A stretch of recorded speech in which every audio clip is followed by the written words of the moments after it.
Hello everyone, welcome to my channel. আসসালামু আলাইকুম রহমতুল্লাহ। রিজিকের মালিক আল্লাহ। আল্লাহ চায় যেভাবে সেভাবেই হয় সব কিছু। তো আল্লাহ যেভাবে চাইছেন, ওনার রিজিক লিখেছেন, উনি সেভাবেই করতেছে। সবার দোকানে দোকানে সাথে একটা সাপ নিয়ে টাকা তুলতেছে। মানে কি আশ্চর্যজনক ঘটনা! আসলে আমার জীবনে এই প্রথম আমি এরকমের দেখছি। আর সাপ আমি না, যে কোনো সবাই সাপ ভয় পায়, কিন্তু আমি বেশি ভয় পাই। দূরে থেকে আমি এই ভিডিওটা করছিলাম। তো দোকানের মালিক যিনি, তাকে বলতেছিলাম যে আমার ভয় হয়, আপনি একটু উঠে গিয়ে টাকাটা দিয়ে আসেন। উনিও এই প্রথম দোকানটা খুলছে, একটু আগে আর কি শুরু করছে। তো কেনাবেচা কিছুই হয় নাই। ওর টাকা অল্প কিছু ছিল, সেখান থেকে উনি 20 টাকা নিয়ে দিয়ে আসছে। তো মানে কি বলবো, আসলে রাস্তাঘাটে অনেক দৃশ্যই দেখি, এরকমের দৃশ্যই প্রথম চোখে পড়লো আর কি।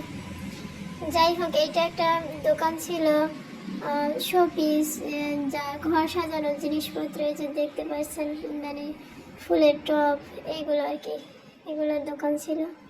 তো আমি আসছিলাম এই আপুটার কাছে একটু কথা বলার জন্য, কাজের জন্য। আমি কুশি কাটার পণ্য তৈরি করি। তো তো এইখানে কিছু ছিল, ভাবছিলাম যে কিছু অর্ডার পাই কিনা।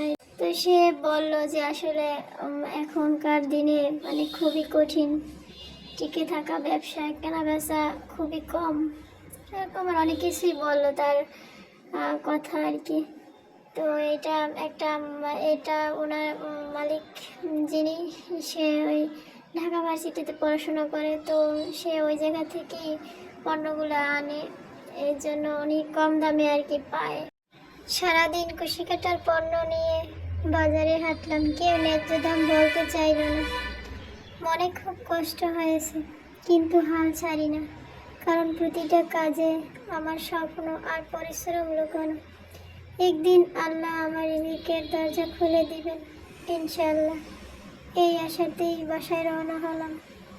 বাসায় এসে জীবন যতই কঠিন হোক না কেন, ঘরে ফিরে এখন হাসি মুখে রান্না করতেছে, কারণ পরিবার আর রিজিকের জন্য এই লড়াই থামে না কখনো। পরিশ্রম একদিন আল্লাহর রহমতে সফলতা হয়ে ফিরে আসবে ইনশাল্লাহ। এখন ডিম ভাজি করতেছি আর আলু ভর্তা করে ভাত খাবো। যে কষ্ট করে রিজিক খোঁজে, আল্লাহ তার জন্য পথ সহজ করে দেন। আপনি কষ্ট করছেন রিজিকের জন্য, আর আল্লাহ করছেন আপনার জন্য রহমতের ব্যবস্থা। পরিশ্রম হারাম যায় না, রিজিক দেরিতে আসে, কিন্তু আল্লাহর কাছে কখনো হারিয়ে যায় না। কষ্টের পথ ধরে যারা চলে, আল্লাহ তাদের হাত কখনো ফাঁকা রাখেন না।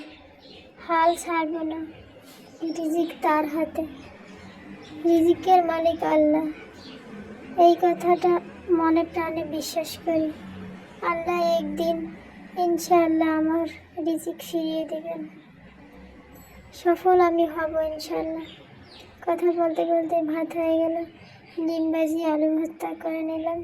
এখন খাবার পালার সাথে একটু আচার নিলাম, জলপাইয়ের আচার।